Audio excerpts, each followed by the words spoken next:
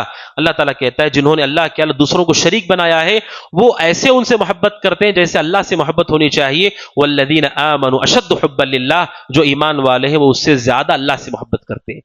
جتنا غیر مسلمین کفار اپنے بتوں سے محبت کرتے ہیں، ایک مسلمان اس سے زیادہ اللہ سے محبت کرتا ہے.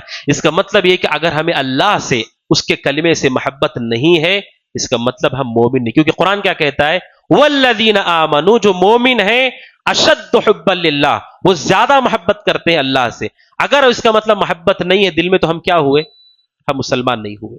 تو یہ پانچویں شرط ہے جو میں نے رکھی. اور حدیث میں رسول اکرم صلی اللہ علیہ وسلم نے فرمایا اوثق الایمان، ایمان کا سب سے مضبوط کڑا کیا ہے؟ الحب فی اللہ والبغض فی اللہ. سب سے ایمان کا مضبوط کڑا ہے، پکا توحید پرست وہ ہے جو اللہ کے لیے محبت کرتا ہے، اللہ کے لیے بغض رکھتا ہے. جو توحید پر ہے اس سے محبت کرتا ہے، جو شرک پر ہے اسے ناپسند کرتا ہے. اخلاق سے پیش آنا چاہیے، احسان کرنا چاہیے، صدقہ کرنا چاہیے، یہ اور چیزیں اسلام اسے نہیں روکتا ہے. لیکن جو دلی محبت ہے اللہ تبارک و تعالیٰ سے ہم محبت کرنے والے، تو یہ 5 شروط ہیں جو میں نے آپ کے سامنے رکھے. اللہ سبحانہ و تعالیٰ سے ہم دعا کرتے ہیں کہ اللہ سبحانہ و تعالیٰ جو شروط ہم نے آپ کے سامنے رکھے، اللہ تعالیٰ سب سے پہلے مجھے کہنے والے کو، آپ تمام کو ان سارے شروط کو یاد رکھنے، دل کی گہرائی میں اتارنے، اس کے تقاضوں پر عمل کرنے کی توفیق عطا فرمائے. اللہ سبحانہ و تعالیٰ جو شروط ہم نے سیکھے اور مزید 2 شرطیں یا اضافی اور 3 شرطیں انشاءاللہ آنے والے درس میں آپ کے سامنے آئیں گے. اللہ تبارک و تعالیٰ ہم سب کو کلمہ توحید کے شروط، ارکان، واجبات، تقاضوں پر عمل کرنے والا بنائے، اور اللہ تعالیٰ ہماری نسلوں کو بھی یہ توحید کا علم پہنچائے. اللہ تبارک و تعالیٰ انہیں بھی اس کے ذریعے سے نفع پہنچائے. آمین. هذا وصلی اللہ وسلم علی محمد وعلى آلہ وصحبہ اجمعین. السلام علیکم ورحمۃ اللہ وبرکاتہ. فاعلم أنه لا إله إلا الله واستغفر لذنبك وللمؤمنين والمؤمنات والله يعلم متقلبكم ومثواكم